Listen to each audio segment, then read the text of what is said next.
what the future holds.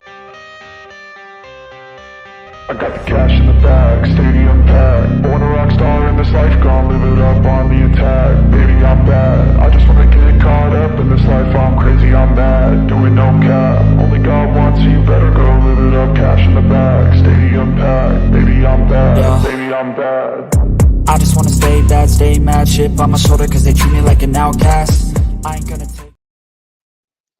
What's up, everybody? Welcome to Black Swamp Comics. This is the Iceberg Lounge, the realest, the most chillest comic book show on the internet. And I'm not exaggerating either. So today we got a great show to you guys. We're going to be talking about villains. We got Steve here with us. We got Sam I Am with us. And we're just going to be talking about like the importance of villains. We're going to be talking about what are some of the best ones, so which ones are underrated. We're also going to be showing you guys some great books as well.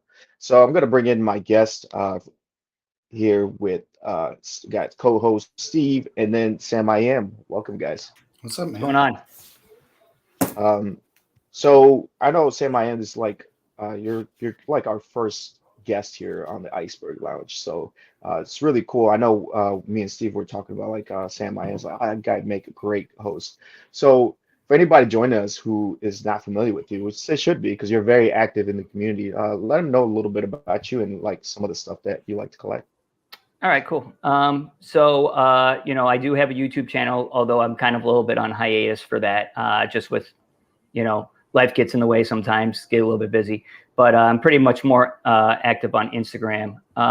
You know, the books I like to collect, it kind of varies. Like sometimes I'm feeling like modern is kind of where I'm going at. And then sometimes I'm like, oh, this is some really cool Bronze Age books, runs that I like to collect. So my interest kind of changes as, you know, as years have gone on. But the number one thing I really do like to collect is villains' first appearances and stories that are prominent with the villains that I like. Because again, might as well be reading something that, you know, you really want to get into. But yeah, pretty much, you know, I do kind of read a little bit of everything, a little bit of Marvel, a little bit of DC, a little bit of indies. Although right now I'm kind of like focusing more on DC. I just kind of, with Marvel, the way it's going right now, one of the things with the villains is they're becoming buddies with the heroes. So the stories to me are just not as intriguing. So DC, though, with the dawn of DC, it's really kind of you know, caught my interest to do a little bit more reading of DC. Okay, and yeah, we'll talk a little bit about that whole buddy. That stuff kind of grinds my gears a little bit as well. So let's take a little time to say shout out to Javi. Bro, I'm sorry, I'm not doing that to disrespect you, but the Comic Books NYC, it's got new channel, panels, pages, and pixels. If you guys like video games, I know he's been playing Final Fantasy lately. If you guys are into that stuff, go ahead, check it out. I know he's just got on Threads as well, so make sure you check him out on Instagram and everything. So yeah, let's talk about the reason why I wanted to do this show was Sam I Am is because I feel like you do collect villains. We watched some of the videos that you make, and I think that's where our interests kind of intersect as far as when villains go. And I feel like there's also like this kind of misconception throughout that, you know, villains really don't matter when it comes to the story, like especially when it comes to the collecting side of the things where, you know, most people want to focus on only like heroes and stuff like that. But we want to kind of give the villains, we want to give the bad guys their due because without them, I feel like you just don't, you know, you need somebody to make the hero look good, you know. So if you want to kind of take us through like some of the progressions of like how you feel is the villains have gone from the golden age through the silver age down to modern. All right. So I'm going to focus on two villains when we talk about this. All right. So the first one I want to talk about is, and this could be arguably the greatest supervillain on people's list, and it's the Joker. All right. The Joker showed up in Batman #1. All right. And be it, I haven't read a lot of Batman Golden Age, but like the feel I've always gotten that it was more of a comically kind of villain. Wasn't taken, you know, like obviously he's a villain. It was like a foil for Batman. They needed to create these villains for Batman to go up against. All right. But, you know, at the time, they weren't going in a dark manner. All right. then jump 250 issues later to 251. All right. And that is I believe the Neil Adams cover with him holding the the Joker card and Batman's on the front of it. All right. And that's seen as when the Joker kind of becomes this, villainous, maniacal, sociopathic villain. All right. That has a little bit more depth than just some clown running around, stopping, causing crimes and Batman having to chase him around and stop him. So I feel like that with that kind of progression gave the Joker a little bit more depth. And if you take a look like from that point on to the present, you talk about like the Killing Joke, kind of redoing his origin, shooting Barbara Gordon, and, in the spine, trying to make Jim Gordon go crazy, to, blowing up, beating Jason Todd to death, So like these types of things probably wouldn't have happened if they didn't progress into that type of thing. But it gives the Joker a little bit more depth, and it gives like, those memories of why when Batman, has to go after him, he has a little bit more of an edge to him. All right. And the other one I want to focus on is Magneto. All right. Magneto shows up in Uncanny X-Men #1. All right. And, he's one of everybody's favorites. All right. And with, obviously well-deserved. But really, I felt like, Magneto was just a dude that was like controlling metal, really cool power, constantly, fought the X-Men. But it really wasn't until Uncanny X-Men #150 where you get the origin of Magneto. And then you see why he is the way he is, because he was a survivor of, a concentration camp. And he saw his people, being, killed for just people going after them just for them being different. And that's how he sees, the world with mutants versus humans. So, that's kind of like, gives him a little bit more depth and give a little bit more understanding. All right. And the thing is with villains versus, heroes, take a look at like some certain heroes, like Spider-Man just got bit by a, no disrespect to Spider-Man, got bit by, a spider, becomes a hero. All right. Like Iron Man, builds an iron armor, becomes a hero. Captain America, just a good old got hit with a, good old American kid, got hit with the, the super soldier serum, becomes a hero. All right. It's kind of like, well, that's what they're supposed to do. But like with the villain, something happens to them, and, what made them decide this path instead of going the hero path? Like, for example, you look at like just an example throughout like Dr. Octopus. All right. He had an issue, where his, like he has an accident, becomes Doc Ock. Why did he go the villainous route instead of the hero route? And that's why I always find it a little bit more interesting, because of the progression of why they go down that path compared to going down the, the path of righteousness. Okay. So yeah, I think you made a lot of great points there. So we're gonna back it up like to the Golden Age. Correct me if I'm wrong, but I feel like in the Golden Age it used to be like, Batman, at least in Batman comics, when they introduced a new villain, he would fight the villain like 3 times usually. And the way I understand it, he would usually lose the first fight, the second fight usually be a tie, and then the last one would be, the hero would actually win, which is in contrast what we get with a lot of like what I call like paper tiger villains from today, where they get beaten one issue and they're out. So yeah, Joker is, I feel like, a legendary comic or a legendary comic book villain. So I got a question for you guys. If you could choose, would you rather take a Tech 37 or a Batman #1? What's 37? I'm not like That's terribly familiar or with 27. I don't remember. First Batman. Oh, well, I don't know. I'd probably take first Joker, I guess. Yeah.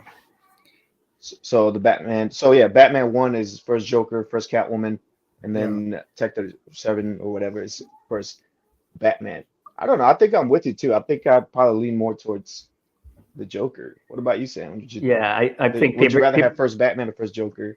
People probably will think us that we're all a little crazy picking Batman 1, but I think I'd pick Batman 1. Like, I can't remember the issue number, but the Detective Comics that has you know, the origin behind the Red Hood, you know, basically the origin of the Joker originally, you know, where it's in the whole suit, and he's got the red helmet and the red cape. I can't remember what number it is, but like that's a book that I would be like, you know, I think that's an awesome book, you know, like I would, you know, like, so I like that book, you know, more than like some certain hero books. But yeah, I can understand that, like, if anybody else would be like, you guys are crazy, you should take Detective 27, you know, they're not wrong, but like, I probably would prefer having the first appearance of the Joker over the first appearance of Batman. Yeah, you'd be smart to take the first appearance of Batman just value wise, but just cooler book wise, like Kavi's saying. It's that's one I'd go for as well. Yeah, so yeah, I was just curious if you guys have the best indie comics villain, i.e., not big to DC. A lot of the indies I read are ensemble casts and the stuff with lots of characters that cross into both heroic and evil. I'm not sure. Did you guys bring any indie stuff? Might have an indie here. I got. Oh, go ahead. The only one that I laid out was a First Violator. You know, that's like kind of a big indie at this point, but Okay. Violator's awesome. That's one I'd go with. I got one here, but there was two other ones I was going to bring, but just that, you know, like I started pulling out stacks and I started like looking, I'm like, this is too much. But two I'll mention right now. Let's start with Saga. And this guy kind of is a hero to one person, but a villain to another person is the Will. All right. If you've ever read Saga, like he saves this young girl from like a sex planet. But he ends up killing, you know, Prince Robot, who would become kind of like, who was a villain, then kind of became good. And then, you know, ends up killing the father of kind of like the daughter that I can't remember her name off the top of my head. But he ends up, you know, killing, you know, her dad, you know, who was like one of the main heroes from issue 1 all the way till I think it's issue like 54, I think he died in. But like that's one. Another one is like before, like I just want to like I haven't read Saga, bro. Sorry to interrupt you. Like, did you say it was a sex planet? Saga is a weird book. Yeah, I read that, and I read the compendium, the 1 through 50 or whatever, and it was really weird. Like I felt like I was reading a comic version of a romance novel. It was super weird. It kind of is. Because I started it a little bit, but then I just didn't understand it. So I'm like, I feel like they ended every page with like a big dick on the back page, or like something like completely weird. Yep. There was a lot of that. Yeah. It's like, oh, there's a dick, bro. It's like you're gonna want to catch into the next issue. Stay tuned. Yeah. So it says, let's see where some of the comics. He says you can see him as a hero. He's speaking on the Saga guy. Spoiler alerts. I've read it all through except the latest volume. Okay. And you said you had another one. Yeah. If anybody's ever read East of West. So at the beginning, the 3 of the 4 horsemen are resurrected, and man, talk about evil. In fact, just about everybody in that book is a villain. All right. There's very few people that are not. All right. I mean, it's the apocalypse, and it's coming into the apocalypse, and everybody's like just cutthroat and everything. So there's a bunch of, but they're all great villains. If you haven't read that, highly suggest it. Jonathan Hickman wrote it. So, but the other one I brought with me was Homelander. Oh yeah, that's awesome. You know, who's had a lot of crossover popularity, especially with the boys. That show's really taken off. I think when it comes to Garth Ennis and the way he does things, he does a lot of great characters. I know from Preacher, Cassidy the Vampire, like he was like they were like best friends, and then all of a sudden like he turns on him. You know what I mean? So it's kind of like at times, you know, he adds a lot of depth. So I guess that comes to the point where like everyone can be kind of a villain depending on who they're being compared to. Because in my opinion, it's like the situation with like Killmonger is one of my favorite Marvel villains, if not my favorite Marvel villains. And I think the only reason he's a villain is because you know how great T'Challa is. And but if you think about it, like Killmonger's background, he's like a special forces dude. He went overseas, he killed people, whatever. But that's the Punisher, you know what I mean? He's pretty much the Punisher, like except the Punisher gets a pass, and Killmonger, it's like I guess it just depends on who you're going up against. You guys have any thoughts on that? Not really. I haven't read a lot of Killmonger books, to be honest. Yeah, and I think it's just another one I think is like Black Manta as well. Like if you read his New 52 origin, the guy just wants to be a treasure hunter with his daddy, you know what I mean? And then Black Manta is like the asshole that comes over and kills his dad. So yeah, why wouldn't Black Manta chase after Aquaman? If he killed your dad for no reason. Do you Um, think that do you think that they're going to change Magneto's backstory since like it's getting so modern now that they can't keep him a Holocaust survivor? And will that so ruin the character if they do that? I don't know with the the whole X-Men resurrection thing. Even though he's not resurrected right now, like they could just constantly keep bringing him back, and have the same memories, even though like Yeah, he's just older. Hasn't he had white hair since the beginning? yeah. I I mean, always like, thought that. I always thought that looked so awesome though, like the yeah, flowing white hair and like the huge muscles and stuff. yeah. I thought it worked really well. I think yeah, I think you guys with Magneto, like I don't read a lot of X-Men, but I know enough to know that that guy's like, like people say he's got a point, like people sympathize with him. I think that's another type of villain that you'll see a lot. Is guys that are like sympathetic or like people feel for them or like, oh, you know what, he's kind of got a little bit of a point, but I think where people have kind of issues is where is their methods, I guess. Um, but I think Magneto's probably one of the greatest Marvel villains. He's pretty up there, Oh yeah, absolutely. as far as levels. Who would you guys think is probably like the biggest baddie from DC or Marvel? Well, the most popular would be like the Joker. You pick the Joker first for DC. I think Marvel's huge, so you could pick a ton of different characters. Like you'd go Magneto, Apocalypse. I would pick Carnage. There's just a plethora of more villains. I think in that one to pick from. Even though like I feel like the majority of the villains is all Batman, and then you would narrow it down to who's the best Batman villain. Like besides like Black Manta and all that. So I would say for DC, I would just go Joker, just because that seems to be he is probably all time for DC. But I'm sure there's other characters that people be like, well, I like this, and that's where it comes into who their favorites are, especially when you look at Marvel. Because like if you're an X-Men person, you're probably saying Magneto. If you're a Spider-Man person, probably Green Goblin. He did kill Gwen Stacy. But if I was to say probably the most popular, and Kavi's right, Thanos, you got to mention Thanos.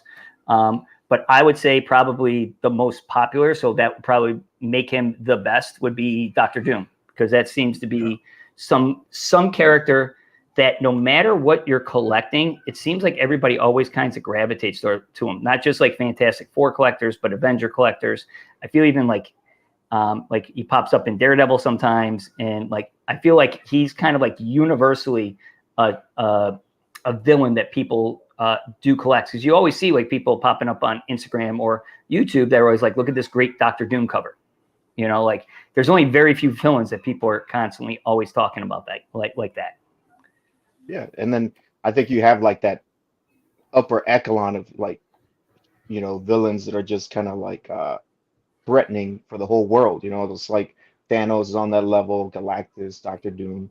I think from DC it would be like Darkseid. I think he's probably like extinction level kind of baddie and stuff like that. So we got Hialeah Comic Bro in the comments. So he says, all I know is that Black Manta should not be on the top villains list. What's up, bro? Come on now, man. The guy's got a winning record against Aquaman, bro. And we got Howie. Howie knows what's up. Welcome, brother. Welcome. Hi, Leah. Nice to see you too, man. Nice to see you in the chat, brother. Thank you. Welcome. Does Darth Vader count as Marvel? Huh. I mean, What I do would you just guys? count it as a villain because I was going to Yeah. say like, every hero needs a villain, but not every villain needs a hero. Like Jason or something like that. Like if you just go outside of different villains, like they can carry their own thing. But like I feel like Spider-Man or any of those guys without the villain, like it's just not exciting, you know. So I was thinking like we were going to talk about everything. Like Darth Vader totally counts for me. Yeah, it's same here. I would just consider Star Wars just a separate category. Yeah. Like Star Wars is its own entity, even though it's published by Marvel. But like you have some awesome Sith Lords from the Dark Horse era that are just great. That are just fun characters to read about. So absolutely, Vader is like he's one of the tops. I would consider that as well. I wouldn't even say he's kind of Marvel. I mean, just because Disney, because or Marvel, whatever. Because even though they bought Star Wars, it's not like Yeah, but they're they slowly created starting them. to like cross like Predator and Aliens. It'll probably be like 10 more years, and then Darth Vader's going to be like in a multiverse thing, and like they'll show him for some reason. They'll run out of something, and they'll pick from that universe. At least for the So comics. yeah, and like I was saying, Star Wars like completely own universe. Like it doesn't even need like a whole like I love the Sith Lords. I think my favorite one's Darth Maul. The guy just looks badass, dude. And Mine's it's a a very unique Star character. Killer. Star Killer is the shit. That's my favorite. Yeah. Star Killer. That game and That game is so killer. that I game love was that. awesome. And then I remember like during COVID lockdown when didn't have anything else to do. I was like, okay, I wonder what comic book Star Killer is in. And his first appearance was actually in a In the graphic video game. novel. Oh. So yeah, I know there's the mini comic Yeah, that's in yeah, the that's what I was in the thinking. cartridge in the game that if you ordered specifically through like a website, Yeah. but it got delayed, so the graphic novel actually came out first. So so I found a first printing of that. And I'm sure in the mini comic, obviously, is worth a lot more money because it's more rare. Yeah. So sometimes being the first one doesn't always mean that the first absolute appearance doesn't always make it the most expensive. Yeah, it's such a shame that they didn't use that guy in the movies. Yeah. Like, because he still could do that. Like, he is Star Killer, that actor. I can't remember, Sam Whitmore or something like that. So shout out to John's Comics for Kids. He is in the chat. What's up, brother? Welcome. Thank you for coming. He says my favorite villains include Doctor Doom, Emma Frost, Magneto, Poison Ivy, and Two-Face, Scarecrow, Darkseid, and Sinestro. That's a Legion of Doom right there, man. I've seen one. I like Sinestro actually. Sinestro is one of my favorites. Still need that first appearance for sure. What is that in? Is that what issue is Sinestro? I think Green Lantern 7. I think it's the first Yeah. volume. It's a weird one with the green triangle on it. Hmm. Let's see. I like villains who can be considered on the right side in certain ways. Yeah, I feel like that is one of the like things that makes like villains interesting. When you see it, I think one of my favorites is like Mr. Freeze. When they showed him like in the cartoon. I don't know if you guys were like animated series kids, but the guy's just trying to save his wife pretty much, and kind of ask that question like how much are you willing to go? How far are you willing to go? To save the people you love. You know what I mean? And so that's one that I feel like Mr. Freeze, and then it makes things kind of interesting because you see the dynamic between him and Batman, and they just clash because of their ideals and their methods of how to go through stuff. So I think that's an excellent one. Batman has like one of the best rogues. You guys know anybody else? Like obviously Batman's got a great rogues gallery, but who Spider-Man. else would you say has a great Spider-Man? Yeah, Spider-Man and Batman have the best. Like, you can name 10 people on each one that you would love to like have in your lineup of like best of best. I can't think of anybody else. Everybody else is kind of like two, like two main guys and then a bunch of like, I don't know. I'm sure Sam probably knows more. Hey, do you guys still hear me? Yeah, your it'll picture's be- froze, but I can hear you. My picture's Yeah, froze. you Okay. see, you're like coming out sometimes, and then you're coming back in. Okay. All right. So what was the question again? I missed it because I was trying to fix this. So we know like Batman has like one of the best rogue galleries, like, and then Steve said Spider-Man has another one. Can you think of anybody else that has like a badass rogues gallery? I think that's it. I mean, you look at who's the most popular kind of like single character in DC and Marvel. In DC, most people are saying it's Batman. In Marvel, they're saying it's Spider-Man. And I think it really has to do with, who the villains are. So they're at the tops. Yep. And Hialeah saying Sinestro is a great one that doesn't get mentioned often enough. And honestly, I feel like Green Lanterns, they're building up like little rogues with the whole Blackest Night thing. GL7 is the first appearance, 9 is the second appearance and cover. Heroes are the villains of their own stories. Yeah, I agree with that. But if you kind of look at it, like technically, a lot of heroes are just kind of rogues, and they're like above the law, and they're kind of just doing whatever they want to. Superman has great rogues galleries as well. Brainiac, dude, I think Brainiac's a great one too. Yeah, Howie's not wrong. There are some good ones. I think people forget about Lex Luthor. Parasite's pretty cool. Cyborg Superman. Yeah, Doomsday. Like, Yeah.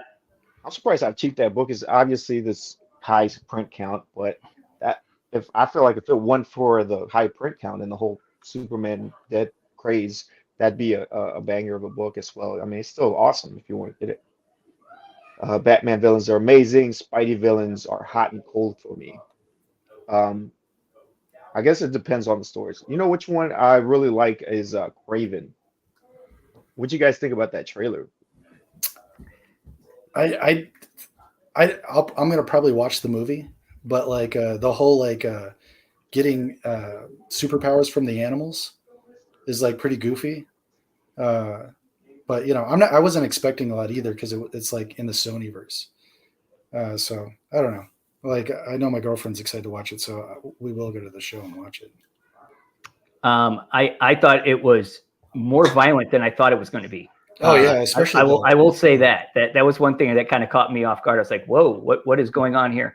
But as for like the whole story of it, yeah, well, I wasn't expecting much anyways. And it's a shame, like that they're kind of putting these projects out and you're kind of like ruining that character, and to hopefully make a couple of bucks. If that, I don't know what Sony's thinking, but what can you do? Yeah, I wish they would have like figured out a way like at the end of Spider-Man to pull another Spider-Man back into their universe because they need a Spider-Man to like instead of like trying to humanize all the villains that they're doing. But I don't know. It's so goofy. And I mean, I'm gonna say like I'm gonna watch it. Like I really don't have high expectations because you need a Spider-Man, bro. Like Sony needs to get it together and just get Miles in there already. And trying to make every villain a hero, it's kind of goofy. One thing I will give him props for is that they finally crossed that line and went with rated R, which is what they should have done with freaking Carnage. Anyways, like Carnage should have been a rated R movie. Another great film. I think like the rated R thing though, like I don't need a rated R. I would rather it be PG-13 to be honest, or like to do like do a rated R and do a like a censored cut, like they would like they used to for us, like when we would watch Terminator, like on cable TV, because you want like kids to be able to go. Otherwise, like if you make it so they can't watch it and it's just all of us watching it, like it's not going to keep growing because they're going to have no interest in it whenever they get to the age where they want to see that stuff too. So I don't know. I don't see why any of the comic book movies would need to be like rated R, to be honest. Like, but I also have kids, so I'm like, always thinking of that. Yeah, I'm with Steve that it doesn't have to be rated R. You can make a good, Venom Carnage movie, PG-13. You could push it to the edge, you know, Yeah, I think of push that it to the edge. PG-13 where it's almost R, but still come out with a really nice product. Yeah, because the only thing that's making that Craven thing R so far is like how violent it is, like where the dude jumps in and bites his fucking nose off Yeah. and like puts a bear trap on his face, and that's like the trailer. You Yeah. know, like that's crazy. So like it's gonna even be crazier than that, like in the movie. And I don't mind watching that, but it just doesn't make any sense. Like you're making it so like none of these kids are like either gonna go or they won't want to see it. And so in 30 years, it's going to start just dying off because it's just like, it's just us that's watching it. The reason I'm into it is because I was watching like X-Men animated series or like reading comics whenever I was little, you know, like, and so like now that I'm older, like, sure, I want to see somewhat of a like more mature, but I'm fine like reading a Black Label book for that, or doing like a different cut, like doing a rated R cut, and then like but it doesn't start till like 9 o'clock, and then from like whatever, like 10 to 9, it's more of like the PG cut. And they did that with the Daredevil PG one, so they can do it and it'd be just fine, you know, like. And I do agree with you. Everybody. Like the reason I would pull for like a rated R is so it gives them, whoever's creating it, like it gives them like reign to do. And then afterwards, if you want, like you were saying, if you want to have like an edited, because I remember watching Predator and RoboCop and Aliens on TV when it was like edited to shit, and I was like, you know, this is freaking awesome. But you know, again, I don't know, chat. Let us know what you guys think. Do you guys mind rated R superhero movies or villains movies in that means? So let's catch up here on some of these. Two-Face, Riddler, Penguin, Scarecrow, in addition to always reference Joker, is a Mount Rushmore with Catwoman crossing the boundaries between hero and villain. So yeah, Catwoman's one of those that kind of jumps back and forth, you know, especially lately where she's kind of been more on the hero side. Here you go, Apocalypse, Magneto, Emma Frost, Sentinels, Mesquite. He's pretty much that's the X-Men.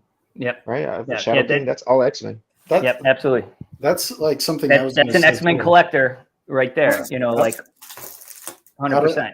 Out of the one of the books I was going to show was like my Sentinels, and it's because like a Sentinels or a foot soldier or like this one's the first appearance of the Mousers.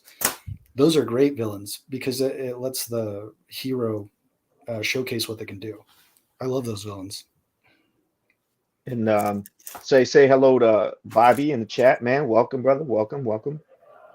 Let's see what else we got. Howie, Sony should be making movies about other Spidey people. Spidey 29, 99, Noir, Spidey Woman, instead of watering down the villains. I could dig that. Yeah, I would feel like, hey, you guys are gonna let MCU do whatever with Peter. You know, there's so many other Spider people that they can, you know, reach in that bag, because it does feel like the villains just don't have anyone to tell them no. So I think that's why they're kind of leaning a little bit too far with making them all heroes and stuff.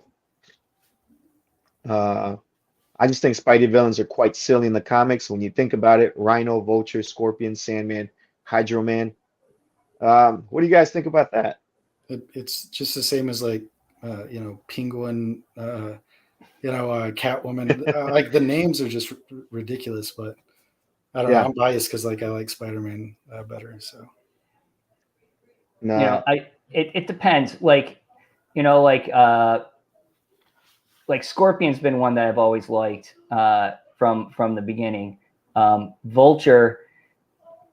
Now, I know some people might like Vulture, but I never got it because the dude was just like some old dude in a Vulture suit. That was like, it was just, he was all like I'm like, he's like, I'm 14 years old and I'm looking and here's this bald dude flying around. I'm like, this isn't my guy. You know what I mean? Yeah. But most of the Spidey villains, I mean, I like a lot of them. I mean, like, you know, you talk about Green Goblin and Hobgoblin, you know, Venom, when Venom was a villain. You know, Carnage, obviously. I mean, Spidey's got a really nice set of villains. Some of them, obviously, you know, they're not going to be all home runs. Some of them are going to be, you know, some misses or some things that people are just like, you know what, that's not my guy. Yeah, and I would say, I think also, like, if you do think about it, like you were saying, Vulture does seem corny. Their suits seem corny a little bit. But I was reading Daredevil #2 with Second Electro, and I just feel like a lot of times with Spider-Man villains is their presentation by Stan Lee, because this was like Electro's second appearance, and Stan Lee was like the greatest villain you've ever seen in your life, and it's freaking Electro, you know. And I think it was that presentation that made it exciting. So I think that's where you gotta kind of tip your hat to the creative team as well. Um, Goblin Mysterio. Mysterio is a great one. I actually do like Mysterio when Yeah, they I use him love well. Mysterio. Let's see. All right, man. Take care, guys. Make sure you check out Panels, Pages, and Pixels if you're like into gaming. Check that out. Let's see. John thinks there's definitely room for R-rated comic movies. They just need to do it right. Deadpool proved it's possible. R rating would depend on the character. Agreed. Mousers and Sentinels are fabulous. Oh, I forgot about Mousers, bro. Like those are pretty cool. Shredder, Yeah, Rock, uh, Bebop and Rocksteady, Rocksteady. Bebop. Yeah, Turtles would Are be another one like that has a sweet villains for me. You know, like villains list. yeah. What's the guy with the freaking brain in his stomach? Krang. Krang. Yeah, Crane. That's a great one. I freaking loved it. Watching the cartoon. yeah, He looked kind of weird to me, bro. Like, uh, I'm a fan of the movie sticking close to the comic. I don't worry too much about the ratings. I just want it to be good. Yeah, and I think that's a good point. I think sometimes the story though, I think that's where like, I like Carnage Mind Bomb. It's one of my favorite villain stories, and I feel like it's very difficult to be able to do that if you're like, oh, you got to make this PG. So I feel like that would be a difficult story to tell. Um, yeah. I like the thought that like you know how DC does, or they're doing like Elseworlds, like the Joker and stuff. I think you could do something like that and like do an offshoot and like have like an R-rated, uh, you know, or whatever if you want to do it like that. And some characters do lean themselves to that better than others. But I think if like you're doing a Spider-Man versus Carnage, it doesn't need to be R. But if you're gonna do like you know like an offshoot Carnage Mind Bomb movie without Spider-Man, you could do it like that. I mean, like there's just like it'd just be weird to see a Spider-Man in a rated R movie. I could see a Batman, but yeah. So I have a question for you guys. What are some of your guys' favorite like villain centric stories? Like what are some like when you think about like the best villain stories ever told, what are some of the ones you guys think about? That's a good question. You know what? Here's one of a hero turning heel that is one of my favorites. Emerald Twilight, Mm, Green Lantern 48, 49, 50. The transformation of Hal Jordan turning into Parallax. That blew me away because like this is like, you know, the number one Green Lantern. He's the guy. You know, he's everybody's favorite.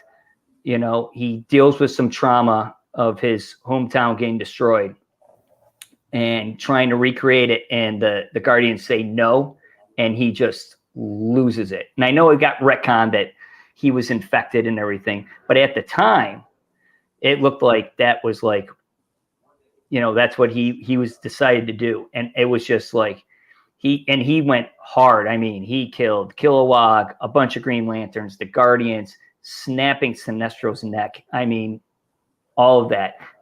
So that is like, that was like, that kind of blew me away that you know, like they would do that in comic books, you know, like with somebody that's such a predominant hero for, you know, going all the way back Silver Age till now. And then they said, okay, here we go. You're going to be a baddie, you know?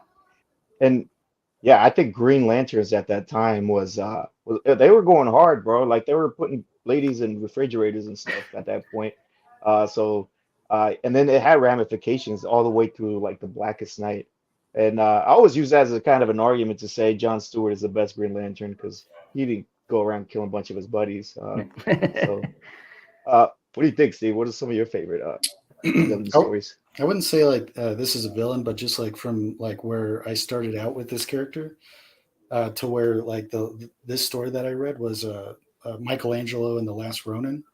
Like Yeah. from what I grew up as him, like this fun-loving guy, and then in that book he was like going to kill himself, and he didn't become evil, but he just stopped caring about everything because he had lost everything, and he was willing to just end it all. That was an awesome story for me. Yeah, that was a great story. I think that's also an interesting take. Like sometimes a villain can just be like darkness inward. He wasn't technically a villain because he was still wanting to do the right stuff, but just just from the first time I ever, heard of Michelangelo to that story was insane. All right, Bobby the Ghetto's shouting out the Killing Joke. That's a classic, man.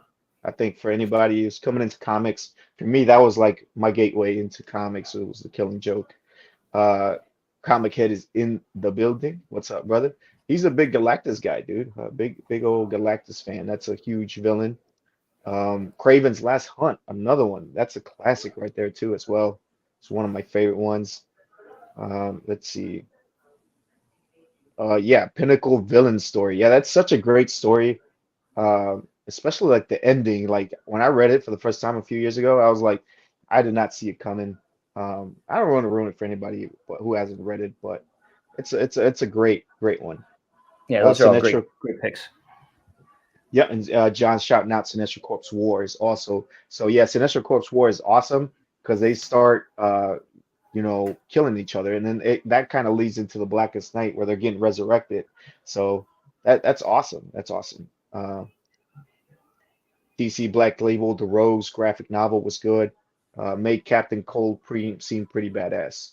So I haven't read that, but I have been keeping my eyeballs on it because I've heard it is good. Totally need to read Blackest Night and Brightest Day. Blackest Night is definitely the best. Brightest Day, it's still all right. Like if you really enjoyed it, I would still recommend to follow through with it. But Secret Wars are both great Doom stories as well.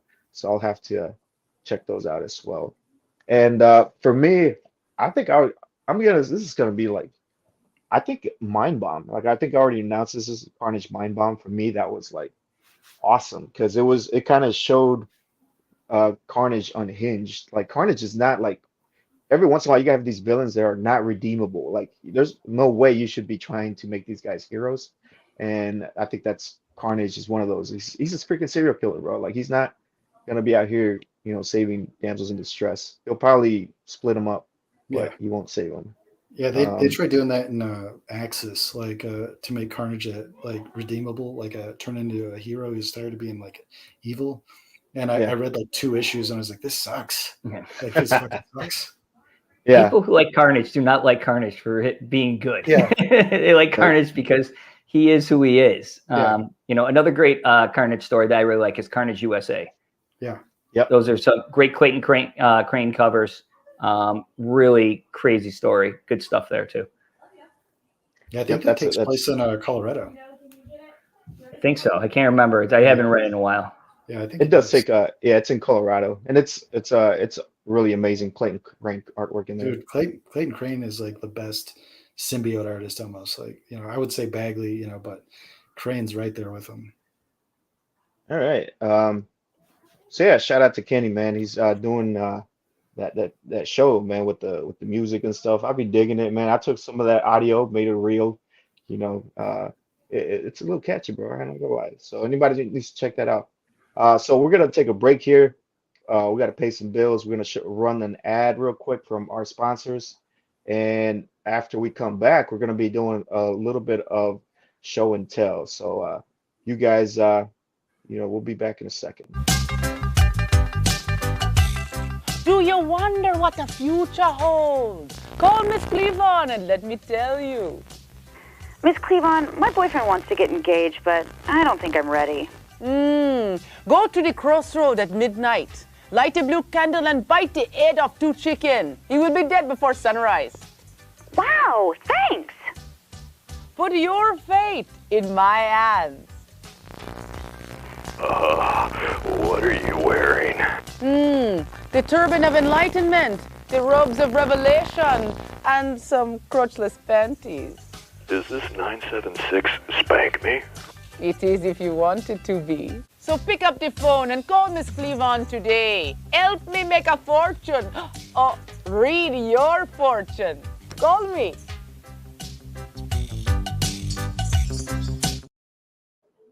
So there it is, guys. One, whatever it was, psych job. That's a real life villain for our sponsor, Miss Cleo. She'll take all your money, man. Call me now. All right, so let's do a little bit of show and tell. I know we brought some books here, some of our favorite villain books and stuff like that. So anybody want to go ahead and kick this party off? I'm gonna pop out for a second so I can try to fix my camera. Okay. Because I always see as me frozen. So I'll be right back in. Okay. All right, no problem.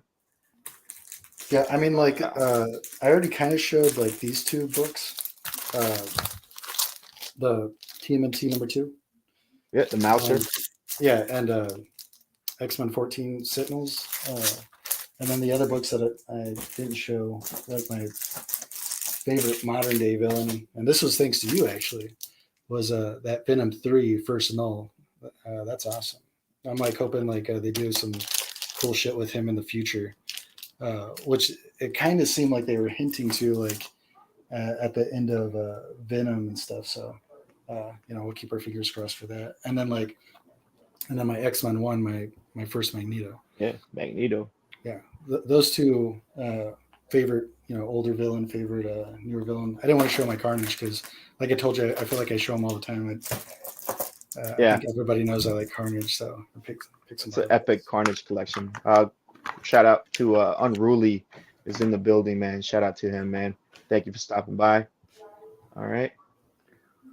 Let's see. You got anything, Sam? Oh yeah, I got a bunch of stuff here. I'm gonna start off with my man Deathstroke. First appearance of Deathstroke. Oh yeah. This character, I like to call him the Scorpion because they try to make him good. All right. And I don't know if you ever heard they use different animals in this metaphor or whatever, but a scorpion asks a frog to swim him across the pond. And the frog says, no, you're a scorpion. You're going to sting me. And he goes, no, I won't. He goes, I just want to go across. All right.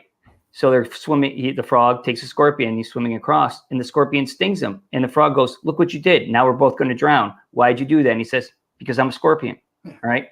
That's Deathstroke. You try to make him good. And guess what he ends up doing? Hurting everybody that tries to see that he'd be good. So, that's who he is. Here's somebody that is completely evil. Bullseye, this guy, he has no remorse, let me throw out, let me see what we got here.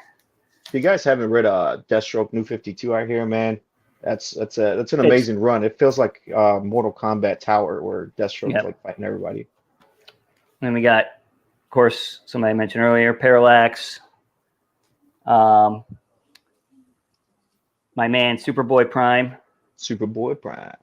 Like at first in this first issue, like where he shows up, you're like, who is this guy? But he gets locked away. He gets angry at everybody because everybody turns out to be turning bad. And then we get this guy during Infinite Crisis who's ripping off people's arms, trying to take out everybody, beating, Connor Kent to death, another great villain. I got some more stuff, but let somebody else go. I don't want to take up everybody's turn. So I was going to show this is the A cover, for Venom 3, the first Null. Again, one of like the better villains that's come out within, I'd say even the last 10 years or so. Here's one that's a bit of not as popular, but this is the first appearance of Professor Pig. I think that guy's like pretty sick. I think he make an excellent story. I think it was mostly in the future with Damien and stuff. Let's see what else I got in here. Yeah, I've seen people do sketches of him, and they always turn out pretty fucking awesome. Yeah. So here's my Batman Adventures 12. Here's a villain that went good, and which kind of doesn't make sense because when she was with the Joker, she killed a lot of people. But I'm surprised she didn't get life in prison. She's out running around smooching with Poison Ivy. But well, they say Venom came out eating brains, and now he's saving the day. So yeah, that's I heard this like on a podcast about Venom. That like, why can't we go back to the days where Venom hates Peter Parker and eats brains? Like that's like, can we go back to those Venom days? It's easier to put them on a backpack whenever they play nice, Yeah, exactly. Yep, I got that one too. Yep, good stuff right there. Yeah, but I feel like with Donny Cates, that run was so great. It added so much depth to him. Because I think like back then, if you like read Venom back then, he's kind of like a scorned lover back then. Like he just irrationally really hated Spider-Man for, because. Did you guys ever keep reading it whenever the new team took over after Venom 35 or whatever? No, you mean after the Donny Cates? Yeah, after Cates. Yeah, I've been reading it. Slightly confusing, I would say. That like he, I'm not going to give away any spoilers, but like it's definitely different. I think Al Ewing was going a certain way, and I think he's kind of like he got deep into the woods and didn't know how to get out. But it's been turning around. It's been a little bit better. I would say the last handful of issues, I've enjoyed it a little bit more. Do you think Dylan's going to stay as Venom? You know what? That's a good question. I honestly don't think so. No. I think the money's in Eddie. Do you think he's going to like go into obscurity after a while, like where it's just going to be like a character? I don't know. I haven't kept up with it. Like I read the first issue, and it just wasn't like I don't know. I just didn't want to get into it. Yeah, after that. I feel like maybe he'll get like a different symbiote, kind of like Eddie was anti-Venom for a while. So yeah, that makes sense. I could see that happening. See, I always thought he was just going to be Sleeper, at some point. Who's wearing the Sleeper? Is it just it was a cat, right? Or I think well, he kept turning into a cat. I'm not too sure. Yeah, because there's too many of them. Yeah, Eddie was wearing the Sleeper, I think, symbiote for a while too. It's just like interchangeable. Yeah. At this point, but then you think like Venom can't go on without being really Eddie Brock, like in the long run. And so like I didn't think Dylan was going to stay that for forever. Yeah. But I did like Donny Cates giving him chains, and like the reasoning he gave him chains is like chains are cool. Like at the very end of that run, I was like, yeah, fuck yeah. Like that's why I liked that run. Yeah. It was catered towards goofiness and like just everything that I liked, and like the run was great. That was that was brilliant what he did with Venom. I mean, it was a really good run. Yeah, that was awesome. All right. So Bobby Delgado says, what's worse than a single lax? A pair of lax. Do coming through with the dad jokes. I see you, brother. Forget his name, but the Miracle Man villain is a bad mofo with the great neck snap cover of their battle issue. So I can't really think of him.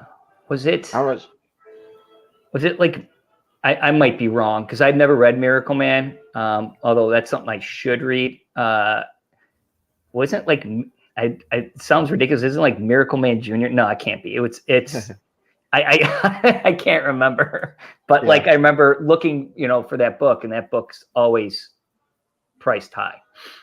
So I actually haven't read Miracle Man, but I was thinking of Mr. Miracle, but I was like trying to think of it. I don't remember this guy, but because I kept thinking Granny Goodness and Darkseid. Let's see. I can't see Dylan being anything popular. Nobody outside the comic circle even knows about him. I think you're right. I think right now he's kind of a comic thing, but it's only like, I think like he's a kid, and like Marvel is like pushing that kid shit. So they want like young Hawkeye, young whatever, like I could see them like pushing him into it. It's just a matter of what might work, and this is just that. I'm obviously this is just an idea that like I know they've talked about having Miles come to live action. Yeah. And then have all of a sudden a young Dylan Brock, pop up and going to school with him or something. Going to school with him. Something happens and he gets, the symbiote, and then there you go. I mean, like, don't know, obviously, just an idea, but that's a way that they can actually introduce him without causing any issues. Yeah, I feel like it's been like too soon, like, so it's only been like a few years since he was like created, so it takes a while. It's like it just takes a while for that shit to catch on. Because like the people or the kids or whatever that read that run is going to want them more and more and more. They're going to be like, hey, whatever happened to this character? Yep. And it's a slow burn. Right now it won't though, I'm sure. So Comic Kid says you're right. It was Kid Miracle Man. There we go. And Unruly's co-signing it. And Howie says not interested in any of the Kid heroes. I'm not interested in that either. I'm just saying like it's a good way to like get them in there because like I've been watching the Marvel TV shows and I'm just like Jesus Christ, like I feel like just I'm watching it out of an obligation at this point. Like some of them. Yeah. All right. So you guys want to do one more before we get out of here? Sure. I got one right here. Here's one that got ruined by the movies. First appearance of Gore. Yeah. But because of that, I was able to pick up this one on the cheap and pick up this one on the cheap because nobody wanted him anymore because, they ruined him. They ruined him so badly. We talked about him earlier. Killmonger, another one of my favorites. One disappointing thing, I remember when that Jeff Deckel 1 in 25 for Killmonger #2. I saw it. It was like for $30. I'm like, I could find it cheaper. Never pulled the trigger, and then now it's way too much. Here we go. This guy. Yeah, underrated. This guy is great. I mean, he broke the bat. I mean, like nobody else was able to do it. He did it. So this is definitely one of my favorites. And awesome Glenn Fabry cover. That movie kind of fucked that up, like growing up, because I always thought like Bane was an idiot. Yeah, and then it turns out he's got to show these. Hey, here we go. Got to show Black Manta. For sure, man. It's the greatest villain of all time, bro. Yeah. Beat Superman. No, I'm just playing. Let's see. Editor should have brought Wonder Woman to Planned Parenthood. Shit. He's talking about that new the new comic that came out with Wonder Woman. I like that. I don't know. I liked that Tom King story. I did too. I liked it. I took it like the banter as like they were familiar, so they're kind of just teasing each other. But I don't know. Who knows? We'll see where that goes. But yeah, I'm also a Tom King apologist, so like I'll read any of his stuff and be like, yeah, I'm sure it's going to be just fine, but I understand where people are a little bit more hesitant about like what he's going to do. Yeah. When Tom King is on, he's on, but when he like goes off the rails, he'll like, wreck shit. Yeah. There's no way of bringing him back. It's done. Rest in peace, Alfred. Yeah. All right. Let's see. Bane is the best DC villain in my opinion. Such an amazing character. I think that Nightfall might be the Batman story of the 90s. 84 with the hot take. So I don't even know if they make contraception that's strong enough for Wonder Woman. You got anything, Steve? Any last ones you want to show? I'll show. It's not a comic, but this is my piece that I picked up from Jay Lee. There it is. Yeah, this thing took, and it's two villains, so Kraven versus Carnage. I really hate that he made Carnage look like a bitch and chopped his head off, but it's still so fucking awesome. This thing took 2 years to get, and I was getting like a little impatient. And I said, "Can you just do a digital print? Like do digital colors?"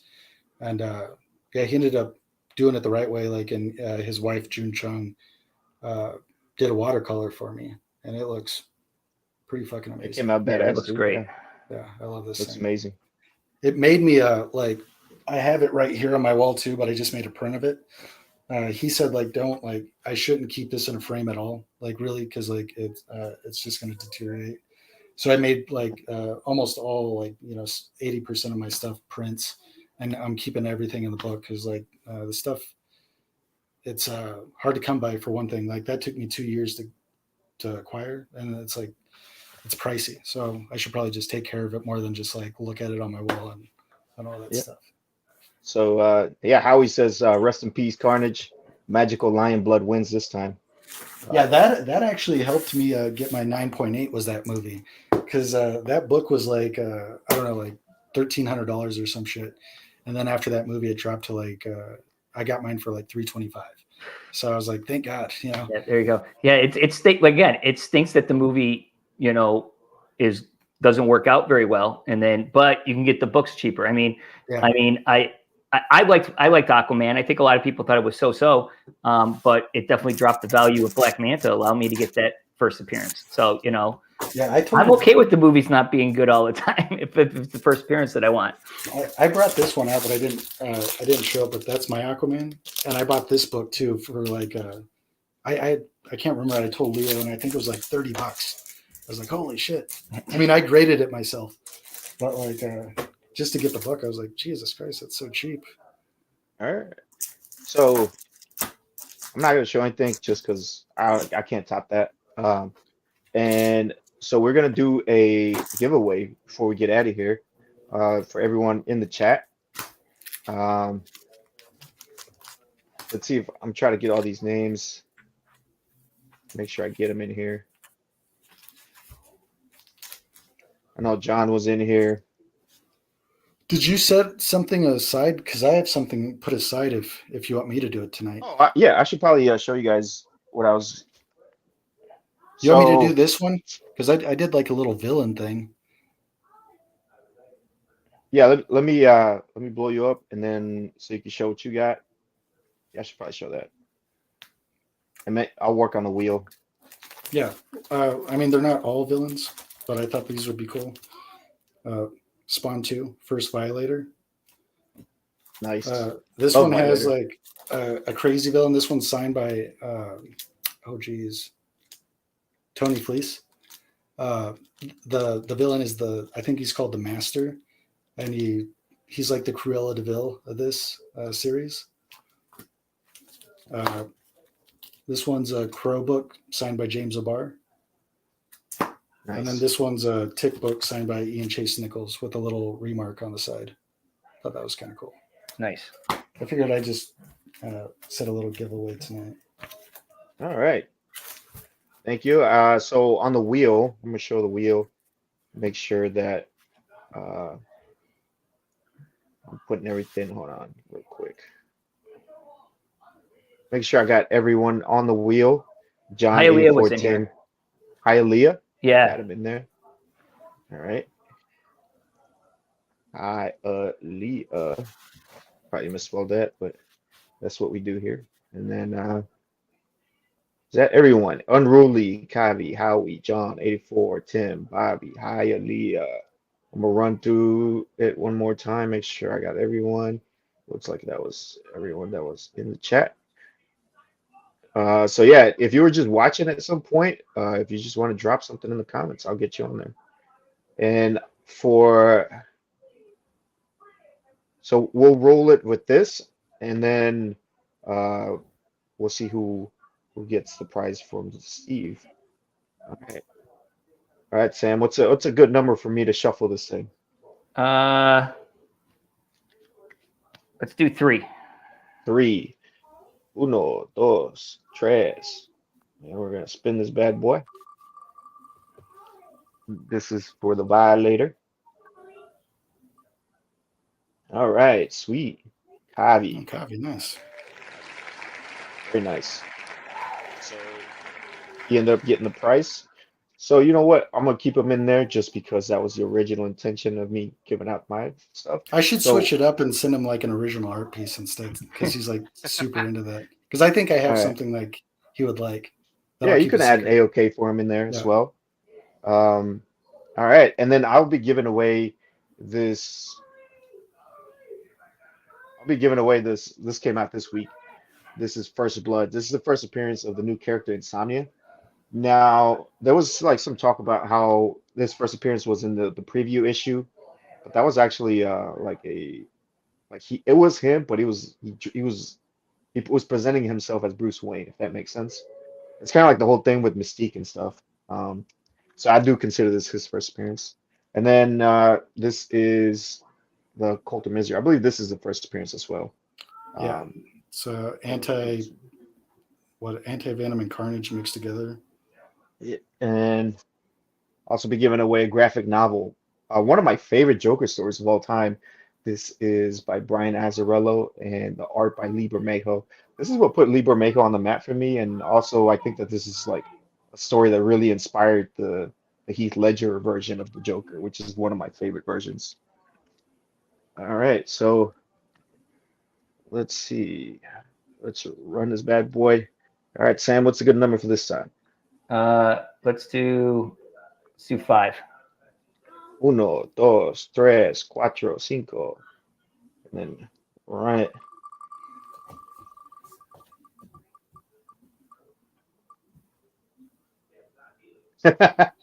And Kavi is the winner again.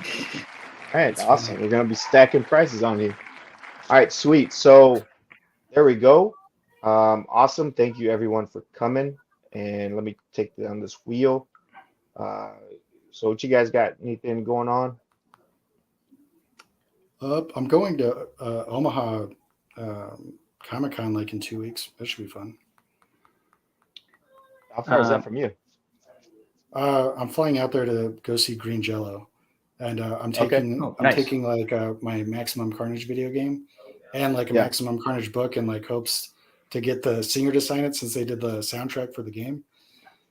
And then like Omaha just happened to be the same weekend, so I'm just gonna go and shoot the shit. I don't think I'm gonna like actually do anything. I'm just gonna walk around and hang out, look around. All right, awesome. Yeah, I only I got nothing coming up on the channel, but I'm trying to think. First weekend of August is Boston Fan Expo, so I'm gonna go check that out for one of the days. I find it like it's an all right con. But considering it's like, honestly, it's like a 15-minute drive for me. Like I feel like I'm obligated to go because it's so close to me. It's right in my backyard. Yeah. So I'll probably go do that like on one of the days. All right. Hell yeah, dude. Who's the big names going? Oh geez. It's who do they have? I mean, they have all the Star Wars Clone Wars characters there. A lot of like actors and stuff like that. I'm honestly one of the main reasons I'm going there is to get a couple books signed by Clayton Crane, because I was going to do it last year, but of course that was the con right after C2E2 with the whole acetate stuff, so he didn't show up. So hopefully he's supposed to be showing up this year. So I went to Denver Fan Expo like last week, and he was there, and I got his autograph on a book. And it's cool that he still charges. Like he has a $5 tier, so you can get a $5. And I got a $10, but then it goes all the way up to like $165 for like just ridiculous shit. Yeah. And he was doing sketches, and I was like, how much are the sketches? Because like I'm filling out my sketchbook. I'm like, it'd be fun to get a small remark. And it's $500 for 5 minutes. That's what it is. It's like, holy fuck, like fuck that. The man, I'll give it. It's a lot of money, but the man knows what he's worth. I know, but like, he's going to charge it. I got like a sketch from him 3 years ago, a Carnage sketch, and it took him 2 minutes, if that, and it was $40. Just like how far the ceiling has went on that guy. I love his work though, but holy hell. Yeah. All right, so here at Black Sharp Comics, we're going to be doing, honestly, the only thing I'm going to be doing really is I'm going to be going over this Night Terrors thing. I'll be keeping up with that. Other than that, really don't have any cons, anytime soon. Other than that, I'd like to thank everybody that came out in the chat, and I'd like to thank again Geeks and Sam I Am. Thank you for coming in. Great discussion. Really love talking about villains. I feel like we could do this all night if we wanted to, but we're gonna go ahead and part. So everybody take care. All right, peace. Hold on a second. I think I'm supposed to do something here. Wait. You